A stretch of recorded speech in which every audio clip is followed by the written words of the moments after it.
This is a Beggy Sisa podcast. All rise. I like the dogs too much. Something just happened. And this is why research into the value of therapy animals is so difficult. I believe it's an unconscious or preconscious processing moment. Can dogs help child victims of sexual abuse find justice? And if so, how does it work? Hello, I'm Mia Malan. Our reporter Darshan Moodley visited the Teddy Bear Foundation for Abused Children in Johannesburg to find out how dog therapy works. The dogs help to prepare abused children to face their perpetrators in court and to process their trauma. This report is voiced by Masego Raglaga. Who's the magistrate? Only the guilty should be afraid of going to court. You haven't got your gear on. But it's a scary place, especially for a child. All rise. Once a month in Parktown, Johannesburg, the Teddy Bear Foundation for Abused Children runs a court preparation program. It teaches children how to prepare for one of the toughest days of their lives, the day they go to court to testify against an abuser. Today's magistrate, Thandeka, walks into court. She's wearing long black robes with red trim and her favorite blue tackies. Thandeka takes her seat next to Shiloh. They're both about 7 and about the same weight. Shiloh's not wearing shoes. Peeking out from the bottom of a magistrate's gown is a wagging tail. We're inside a near-exact replica of a courtroom at the Teddy Bear Foundation. About 30 children are tightly packed into the gallery. All the roles in this court are played by children and dogs. The magistrate and the accused are up first. They clutch their scripts in one hand, and with the other, they stroke their dog companions. Do you understand the charge, Mr. Smith? Yes, I do, Your Worship. How do you plead? Not guilty. Kids and dogs dressed up as court officials may seem a bit strange, but the foundation believes it's all part of helping kids to recover from the trauma of abuse.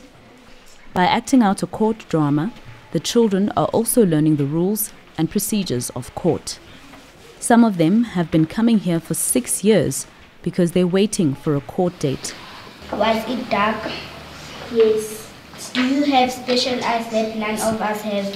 I don't understand the question. Most of the kids are scared of cross-examination.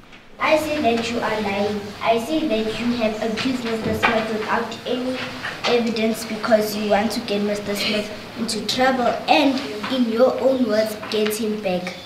I'm not lying. Everything I have said so far is true. University of Cape Town research shows 1 in 3 children in South Africa will have been sexually abused by their 17th birthday. The Teddy Bear Foundation wants the kids who go to court to be prepared. And are they helping you learn anything? Yeah. What are they teaching you? The role players of the court. Can you name all of them? Yeah. Prosecutor, magistrate, court orderly, witness, suspect. Who's the most important person in court? Magistrate. Why? Because she or he is the boss of the court. No further questions. Also, no further questions, Your Worship. As Mr. Smith's trial comes to an end, the kids shuffle outside. It's time for them to play with the therapy dogs. I like the dogs too much. What do you like about the dog? They're so smooth. They are fluffy. Yeah. The dogs have a kind of intangible effect on the children. The foundation calls this silent processing. It's a little bit like magic. And something just happened.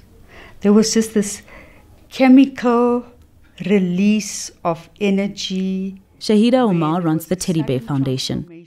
I have been in the field for 35 years, but I've been at the Teddy Bear Foundation for 20 years.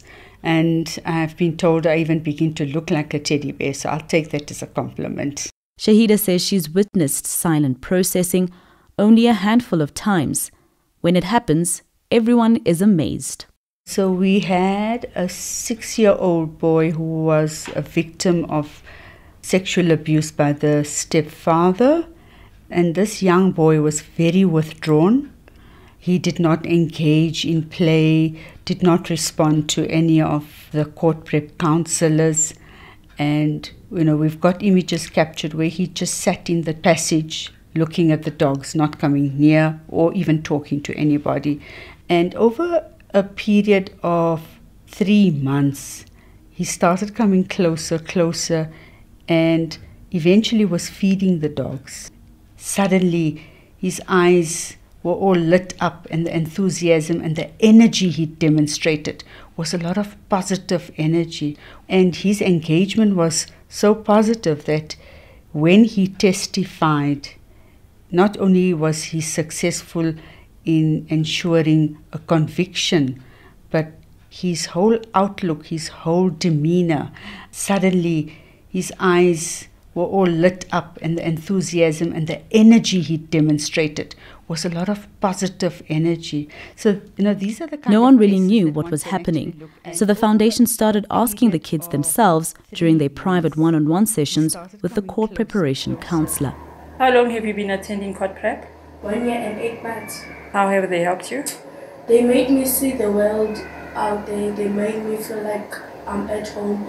And they made me feel like I'm their friend. And I love seeing them hit. A lot of them feel that the dogs help them enormously. But that's the problem with most studies on dog therapy. They rely on people telling you how they feel. In other words, often on anecdotes or what scientists call self-reported data. Many of the studies that show dogs help people sleep better don't actually track sleep patterns. They also rarely measure the primary stress hormone called cortisol. In 2015, a couple of researchers ran a literature review of hundreds of studies on animal-assisted interventions. They found only 10 qualified for inclusion. Many of the others were poorly designed or lacked scientific rigor. Published by the Center for the Human-Animal Bond at Purdue University, the literature review warned about the risk of bias in self-reported data. And this is why research into the value of therapy animals is so difficult, because I believe it's an unconscious or preconscious processing moment or process. And that is so difficult to put your finger on. Joan van Niekerk is a child rights activist who ran one of the first dog therapy sessions for abused children in South Africa. If you were to ask me exactly what is happening that is beneficial, I would find it very difficult to tell you. But observing children's behavior, one sees that relaxation, one sees that letting go. You see a reduction of the child's stiffness in body posture. But Shahida Omar says there is some evidence that dogs increase children's love hormones. There is empirical-based evidence that supports the release of the stress hormones and the release of endorphins and the serotonin levels and oxytocin, which is a love hormone, by stroking and touching something soft or cuddly, what it does, and the reducing of the cortisol levels as well. When I say that it's based on scientific methodology that these kind of things does impact positively. So in association with the other rigorous methods of the court preparation process, this assists children, I think, and assists families in allaying those fears and anxieties. That was Shahida Umar from the Teddy Bear Foundation for Abused Children, ending that report.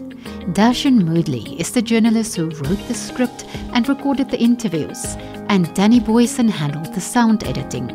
Masego Raglaga voiced this report. I'm Mia Malan from Bekasisa, saying goodbye until next time.